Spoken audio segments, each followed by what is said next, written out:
Hello, and welcome to Soulpreneur Scaling Stories. Today, I want to dive into burnout, but from a slightly different lens. So we're going to talk about why burnout is not just doing too much, and it's really about how your business is structured, and that has a huge effect on your day-to-day, how you work, things like that.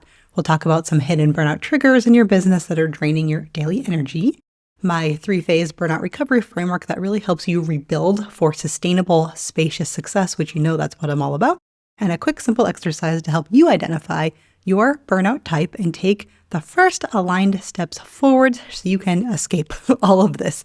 So if you are feeling drained, resentful of client work, or like you're constantly on call without the compensation or respect to match, this is for you. So let's talk about what burnout often looks like with done-for-you service providers. It is you waking up to a bunch of client messages across all these platforms, all needing urgent responses. I had a coaching client of mine, say that she came back from her vacation. She was gone for a week, and 9 a.m. the first day back, she got like a flood, like from one client, and does this every single time she goes away. And we don't want that, right? This is not the life that we are all about. It can look like procrastinating on work that you used to enjoy because now it just feels exhausting to you for some reason. And I had this experience. I remember distinctly as a VA first starting out when I had this client, and it was really simple work, but it was like I was messing it up all the time. Like it was just not aligned. It felt terrible. And, these things that you just don't want to do. I've had this. We've all been there. And I'm sure you're thinking of some things right now that feel that way. And maybe your work has even bled into your evenings and weekends, and we really don't want that because that is not why you started this business. And burnout could look like you hitting your income goal, but being even more exhausted than ever. Or maybe it looks for you like switching between all these different tasks and having all of these things running through your mind all of the time. So you just spend all day feeling really scattered, unfocused, and overstimulated. And maybe even the idea of taking on one more client leaves your chest tight, even though, you could use the income. And so this is very common, right? So don't worry, we're going to fix this. And the thing is that you're amazing at what you do. And so working harder does not solve this problem. The problem is that your business is working against your natural energy instead of with it. So we're going to get a little bit more into that in a second. And let's just back that up, right? So like what's really, really going on? When you're all stressed, when you're burnt out, when you're feeling like, oh my God, like this is really weighing on me. This happens a lot of times. I see with VAs, OBMs, a lot of service pros around in between like the 1 to 3 year range. And there are 3 core reasons, and it all has to do with how their business is set up. And the first reason that this happens is what I call the helpful expert trap. So you started your business because you want to be helpful, right? You love serving people. You have this heart of gold, and you're also really good at a lot of different things. You're the one who can figure everything out. But over time, this actually turns into a liability. And I'm thinking of a client that I have currently. We're at the beginning, and that's how she feels. She says yes, right? Oh yes, sure, I can do it. Yes, yes. Because she doesn't want to let her clients down. But every time you say, yes, I can do that, without adjusting your business structure or your scope, you're just really adding more energy leaks into your business, and this is going to add up over time. And so one of my clients, she went from 3 to 8 clients in 6 months. So her income doubled, great, but now she was working crazy, like all the time, so many hours just to keep up.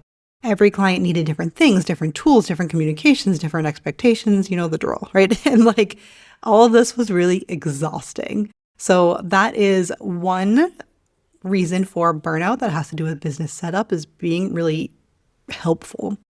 The second thing is the time for money ceiling. So when you have monthly retainer clients, when it's hourly based, you reach a hard cap. Like there's nothing, you can't get past a certain point. You either take on more clients and burn out, or work more hours and still burn out. It's the way that type of business is set up. It's great to start out with, but Every service provider I know reaches this point where it's no longer sustainable. For instance, even as an OBM charging $85 an hour, I've done this as an OBM. I've had other clients do this, looking really successful on paper, but every single hour requires your active attention, right? There's no margin, there's no rest, there's no area for you to grow your own business. There's nothing else you can do. There's no room to breathe because everything is based on hours, is based on you. So it takes a lot out of you.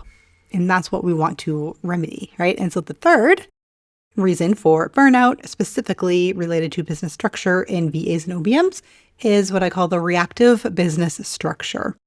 So, and this, because of the nature of the work, a lot of, especially when you do kind of generalist things or when you do a lot of things, a lot of VA and OBM businesses are structured to be reactive and not proactive because you're reacting to your client's needs. You're constantly responding, jumping, pivoting, fixing, managing chaos, and you don't really get to get ahead, And like, even when you have boundaries on paper, in practice, a lot of times, not really respected. And, like I said, there's a lot of last minute requests. There's a lot of people changing their minds. Oh, let me change this price. Let me do that at the very last minute. I'm launching something. Oh, the card's opening tomorrow. Oh, can we make these 17 changes, right? This is a lot of reactive mode. And so that means that your clients' last minute needs run your day.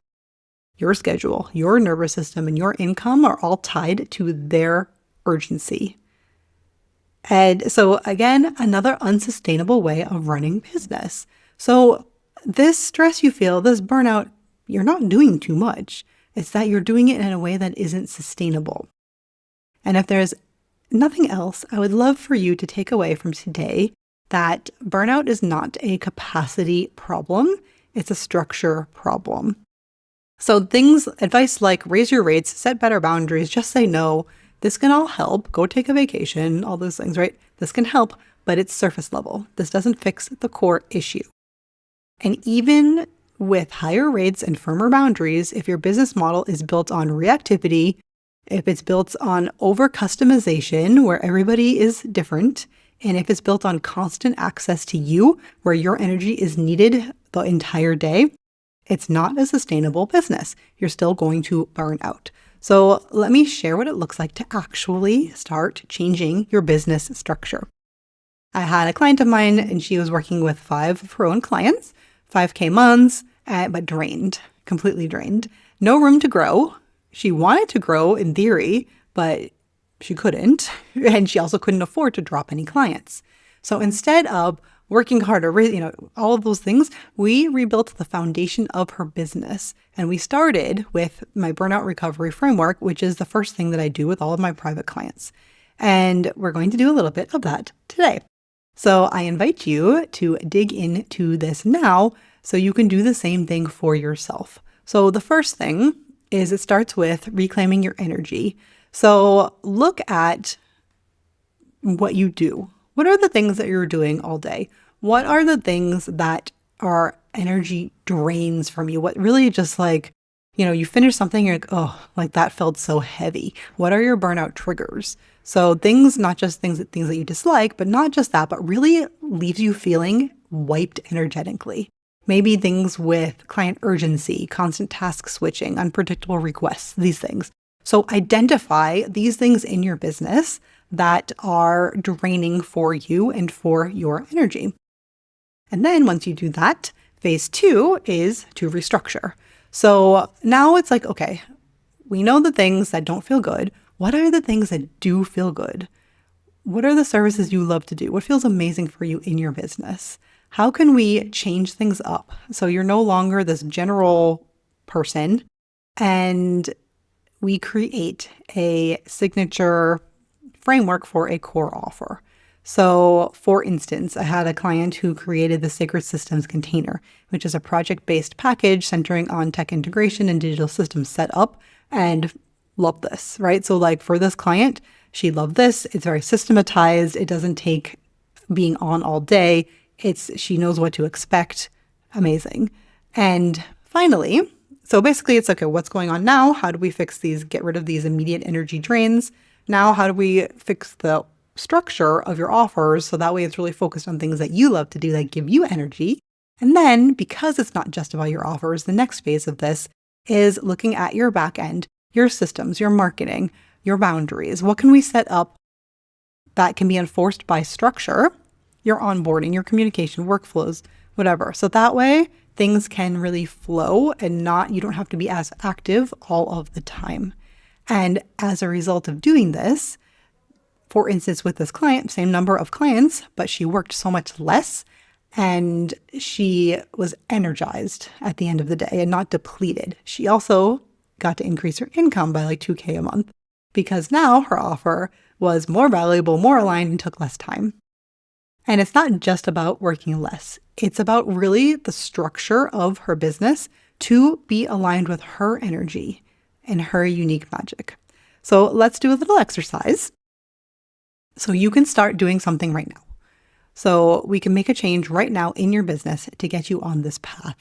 So if you are in a place where you can take out a notebook, pen, get to your notes app, something like that, do that. If not, listen and then come back and do this exercise. So divide the page into 3 columns: energy drains, energy zones, and first shifts. So in your energy drains column, take 2 minutes and list out 3 to 5 tasks or situations that consistently drain your energy. Think about what leaves you depleted, even if you're good at it. Don't even consider that. But like, okay, I do this and this is really not for me. I really cringe when I do this, but I do it anyways. So it could be like inbox management. It could be like when, there's a launch going on and there's some like tech issues, anything that you do. It could be meetings even, anything that really feels draining to you, listed out in that column. And then in column 2, these are your energy zones. Now, the top 2 to 3 things that you do that feel energizing, natural, and fun.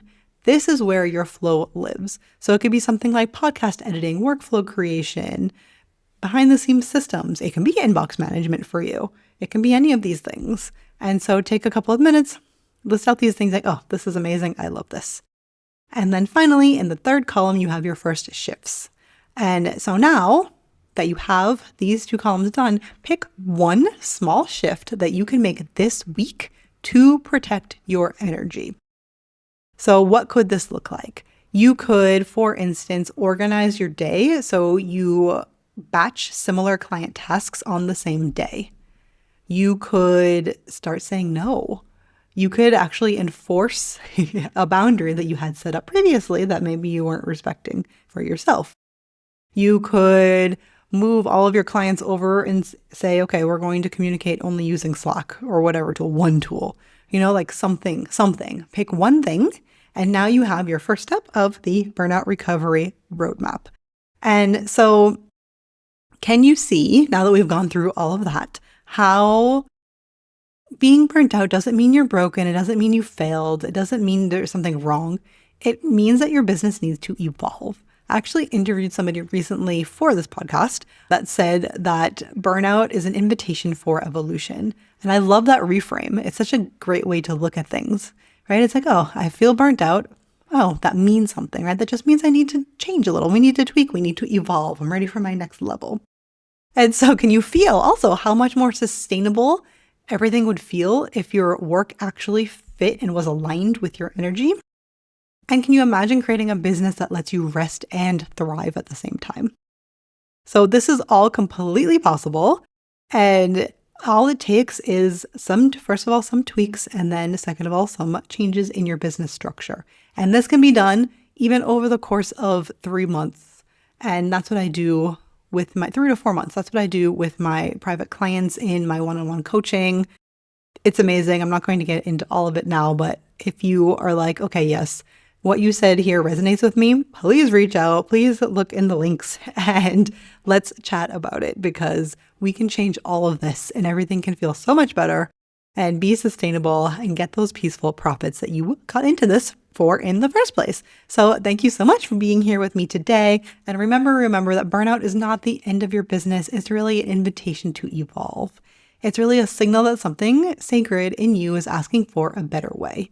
You don't have to work harder. You don't have to do more. You just need a business design that's built around your energy and not someone else's urgency. I am cheering you on, and I hope that this was helpful for you, and I will see you guys on the next one.